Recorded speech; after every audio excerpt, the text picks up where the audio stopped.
Runoff between 100-meter runners Allison Felix and Jennifer Tarmo, who tied for third in the 100 last weekend. So another big night at the trials on NBC, and one more big final here tonight from Omaha. As you look at the men's 50-meter freestyle world record held by Cesar Cielo, he's going to be one of the favorites again in London. And two of the favorites here in this final feature Nathan Adrian. He won the 100. He's another favorite here, but Ervin is one of the great stories going on in swimming, and especially at these trials right now. He turned in his best time in the semi last night at the age of 31. He won gold in Sydney, tying Gary Hall back in 2000. Disappeared from the sport for a decade, and here he is trying to get back on another team. Matt Reavers is in lane 100 back. He's on the second team. He was third in the 100. Cullen Jones, huge surprise, second to Adrian in the 100 last night. Josh Snyder is in lane 3, racing for a spot on his first Olympic team. Says if it doesn't work out, he's a big guy. He's going to try out for an NFL team. And there is Ervin. He won gold at the World Championships after that Olympic gold. Disappeared from the sport. Wanted to race motorcycles. Went on what could best be described as a personal journey. And here he is right next to Nathan Adrian, who wants to add another individual event to his schedule in London. Jimmy Fegan is already on the team by finishing 5th in the 100, so he's a part of the relay team. In lane 7 is Jason Schnurr, 3rd in the 50 of the NCAAs for Ohio State. And in lane 8 is Adam Small, who's run a lifetime best in the semis. But Anthony Ervin, a free spirit who auctioned off the gold medal on eBay for $17,000, gave it to Asian Tsunami Relief Fund, lost his silver medal. He could be in line for more medals in London, but still, you got to finish in the top 2. Ervin in lane 4, 1 lane to the pole, below him is Adrian. Well, I had my eye on that start for Ervin. Each time he's gotten better. That's what he needed. I think if he had a good start, he might be able to punch his ticket to London. Look at Cullen Jones up in lane 2, second from the top. Ervin's trying to battle back to below him in lane 4. It is Jones on top of lane 2. Adrian goes to the wall as well. It is Jones and Ervin, 1-2.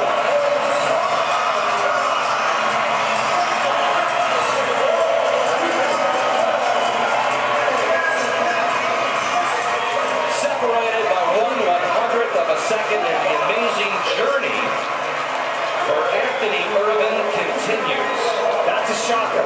The shocker is Nathan Adrian won't swim the 50 in London. That is a huge upset. A huge upset for Ervin and for Jones. But they're the best pure, true swimmers. And you knew Cullen Jones with the way he was swimming, the way he attacked that final in 100 freestyle. He wasn't afraid to take it out. You can see Ervin and Jones getting together. The start, the older you get, the harder it is to get off the blocks. There he is. There's Cullen Jones. That was Anthony Ervin. But he generates that speed, Ervin does, by staying low on the blocks and is good at directing that speed into a clean entry. And here's the finish there. You have to resist the temptation of spinning wheels. Even though it's a 50, you've got to hold your stroke together. And nobody did that better in that race than Cullen Jones. And look at that long frame as he leans into the wall. It's almost like he punches the wall, and so did Ervin. Look at his head. Watch Ervin's head. Ervin keeps that head down. And he only beat Nathan Adrian by 8/100ths of a second. So Cullen Jones continues to surprise, second to Adrian in the 100, and he wins the 50-free by 1/100th of a second over Anthony Ervin and Nathan Adrian, out of the mix in the 50 by 8/100ths. Down to Andrea. Thank you very much, guys. Even though you've been here before, the excitement, the emotion, what were you feeling? I couldn't let 2008 happen again. I got third in the 100, third in the 50, so I just knew I wanted to go out there and do as best as I could. I had a real Floyd Mayweather mentality. I couldn't be beaten, and I went out there and did it. How are you such a different swimmer from 4 years ago? Changed my diet. Probably too. I worked out really hard. My coach stayed on me all year, and I had great training partners. I mean, Nick Brunelli, Josh Snyder, racing guys like this. He's coming back trying to teach me a lesson. I had guys to really look to for inspiration. Thanks very much, Cullen. 12 years later, you are a very cerebral individual. How do you put this accomplishment into perspective? Well, I'm just so happy. I'm so happy, and you know, I gotta give credit where credit's due. All the people that supported me the whole way. A special shout out to the kids at Imagine Swimming in New York City and the Oakland Undercurrents. You kids inspire me, so keep doing what you're doing. Don't keep doing what I'm doing. How do you keep doing what you're doing? How do you keep this going to London? I don't know. I mean, why stop? That's the thing. I mean, it's been an incredible journey, but the journey continues. Congratulations, a pleasure to watch you swim.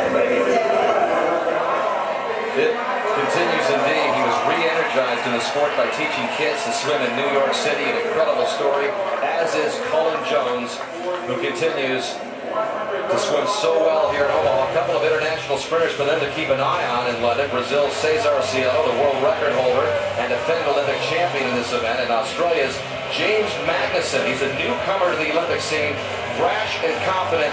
The world will now see if he can back it up in London.